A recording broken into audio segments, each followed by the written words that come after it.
সকলকে জানাই দুর্গাপুজোর ষষ্ঠীর অনেক অনেক শুভেচ্ছা। আশা করছি তোমরা সকলেই ভালো আছো আর আমিও ভালো আছি। আজকের ভিডিওটা আমি এখান থেকে শুরু করছি। সকাল সকাল দুটো রুটি করে ভিভানকে খাইয়ে, ভিভানের বাবাকে খাইয়ে, নিজে খেয়ে তারপর আমরা বেরোবো বহরমপুরের উদ্দেশ্যে। সেখানে যাব হচ্ছে আমার বাবার বাড়ি, তার সঙ্গে আমরা কিছু ঠাকুরও দেখব।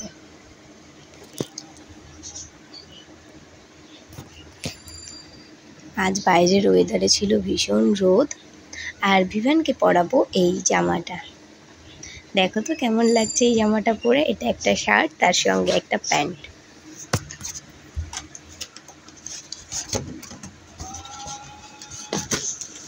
এবার আমি নিজেও রেডি হয়ে যাব। পরবো হচ্ছে একটা 2 পিস ছিল, তো এটার প্যান্টটা আমার ভালো লাগছিল না, তাই নিচে আমি জিন্স ক্যারি করেছি। এর সঙ্গে কিছু ব্যাঙ্গলস আর একটা স্টোনের কানের, আর তার সঙ্গে একটু লুজ পাউডার দিয়ে সেট করে নিয়েছি। আর মাস্কারা, কাজল, লাইনার, আই শ্যাডো, লিপস্টিক দিয়ে আমি তৈরি হয়ে নেব।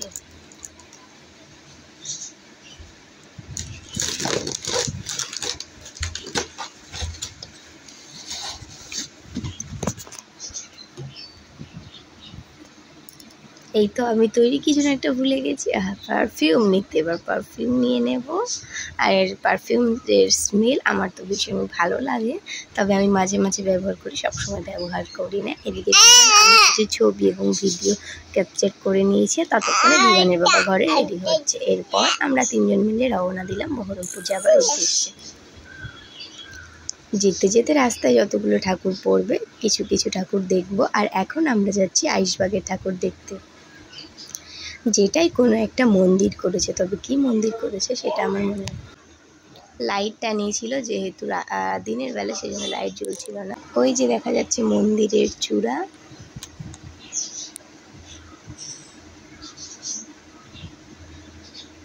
বাইরে ভীষণ রোদ, যেহেতু এখন দুপুর 12টা মতন বাজে। আর সামনেটা গাছপালা দিয়ে সাজায়, যেটা দেখতে বেশ ভালো লাগে। চলো তোমরা মন্দিরটা দেখো।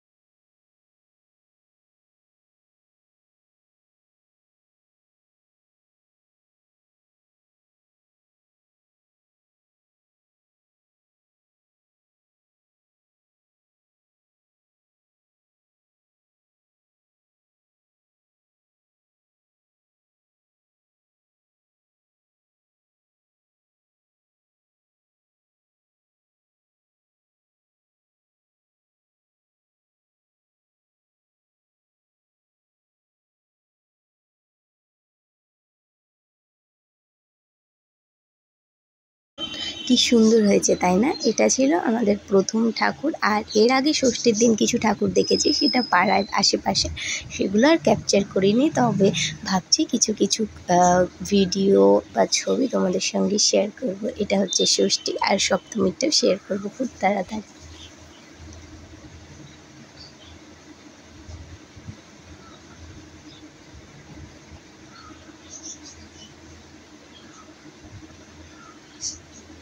এটা ছিল আইশবাগের ঠাকুর। ঠাকুর তো ভীষণ সুন্দর ছিল।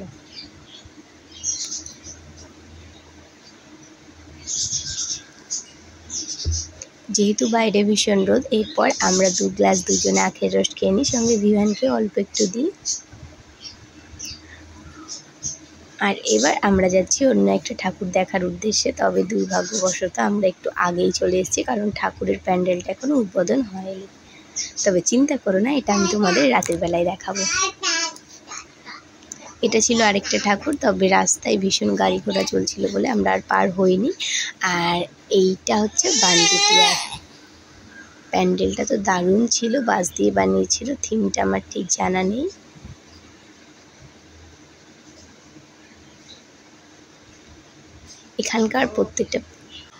এখানকার প্রত্যেকবারের প্যান্ডেলই প্রায় বেশ ভালো হয়, আর আমার তো খুব ভালো লাগে দেখতে। তবে যেহেতু আমরা দুপুরবেলা গিয়েছি, সেই জন্য কোনোরকম কোনো ভিড় ছিল না। তবে যদি তোমরা রাতের বেলায় যাও, ভিড় কিন্তু খুব হবে।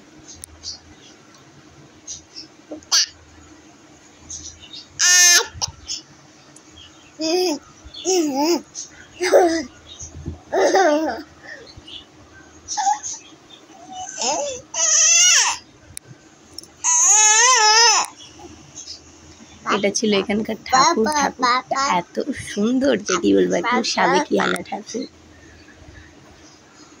আর এরপর আমরা খাওয়া দাওয়া করে তারপর বাড়িতে গিয়ে সবাই মিলে ঠাকুর দেখতে গিয়েছি। এটা ছিল বিকালবেলায়।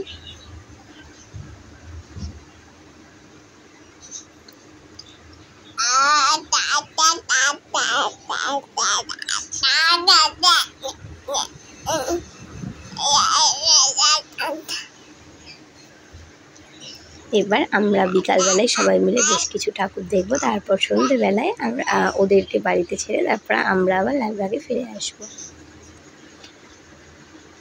লালদিঘিতে করে হচ্ছে, লালদিঘিতে প্যান্ডেলের থিম ছিল হচ্ছে দিল্লির লোটাস টেম্পল।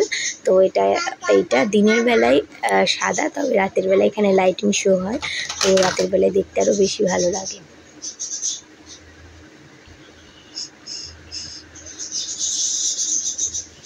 তবে বেশিক্ষণ এখানে দাঁড়াতে দেয়নি, অনেকটা ঘুরে ঘুরে আসতে হয়েছে। বেশিক্ষণ দাঁড়াতে দেবে না, কিছুক্ষণ দাঁড়াতে দেবে। আর ভেতরে যাওয়া যাবে না, একটু দূর থেকেই দেখতে হবে। আর এখান থেকে বিমানকে একটা হাঁসের ছানা কিনে দেওয়া হয়েছিল, যেটা তো নেয়নি।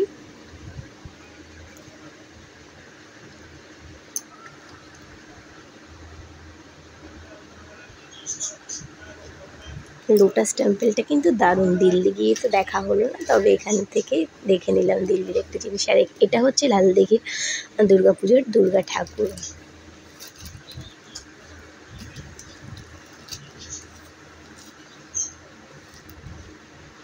আমার লুকটা কেমন লাগছে তোমরা আমায় জানিও।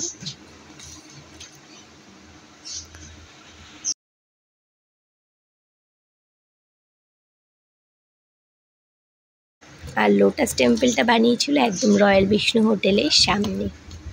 তোমরা যারা দেখতে চাও, আমি বলবো দিনের বেলায় যেও, তাহলে ভিড়টা একদমই থাকবে না। রাতের বেলা গেলে লাইটিংটা দেখতে পাবে, তবে প্রচুর ভিড় হয়, প্রচুর।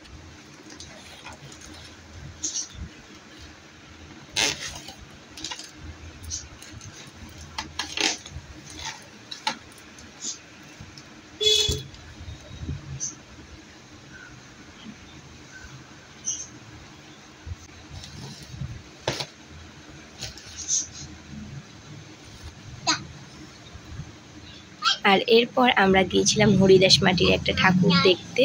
আর এখানকার প্যান্ডেলের থিমটাও আমার ঠিক জানা নেই, তবে কোনো একটা মন্দির বানিয়েছিল, যেটা অনেকটা বড়।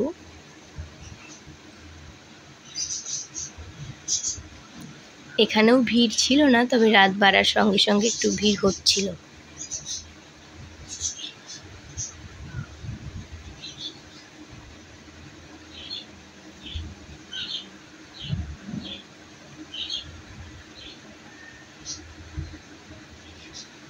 প্রত্যেকটা জায়গায় ছোট্ট করে একটা মন্দিরের মতন বানানো, আর সেখানে এক এক রকম ঠাকুরের মূর্তি রাখা আছে।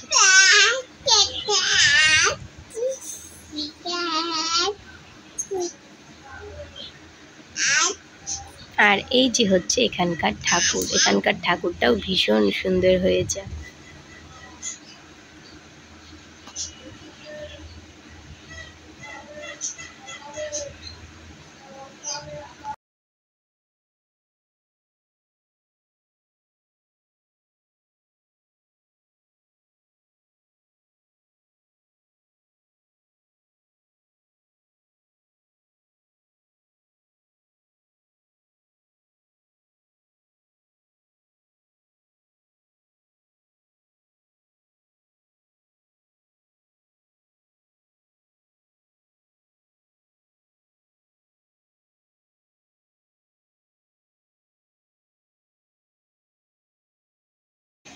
এরপর আমরা যাচ্ছি আরও একটা ঠাকুর দেখতে। ওই যে ঠাকুরটা বন্ধ ছিল, তোমাদেরকে দিনের বেলা বললাম বন্ধ আছে, এটাই হচ্ছে সেই মন্দিরটা।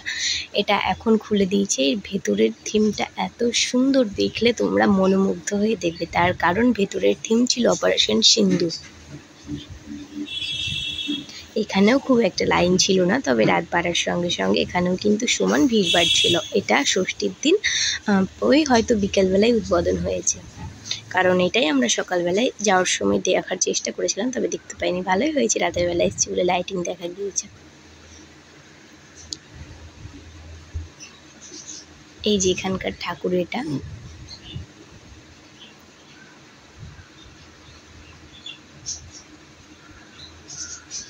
ভাবনা আর থিম, তার সঙ্গে ঠাকুরের মূর্তিগুলো এত সুন্দর, এত নিখুঁত ফিনিশিং, কি যে বলবো।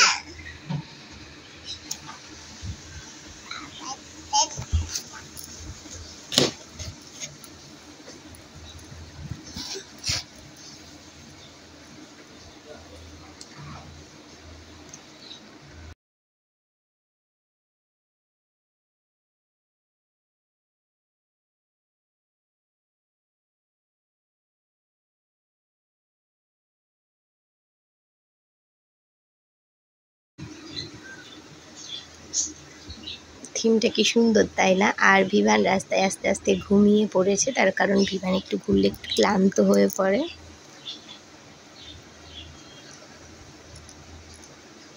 এবার বাইরে মেলা হচ্ছে, চলো মেলা যখন হবে কিছু কিনবো না তা তো হয় না, না? এবার যাচ্ছি মেলাতে।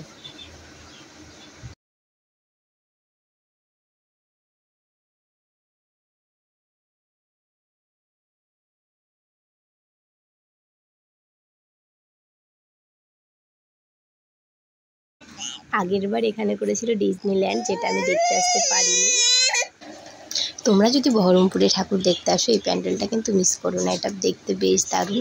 আর এরপর আমি তোমাদের আজকের বেশ কিছু ছবি তোমাদের সঙ্গে শেয়ার করলাম। দেখো তো কোনটা বেশি ভালো লাগছে। আমার তো সবগুলোই ভালো লাগছে।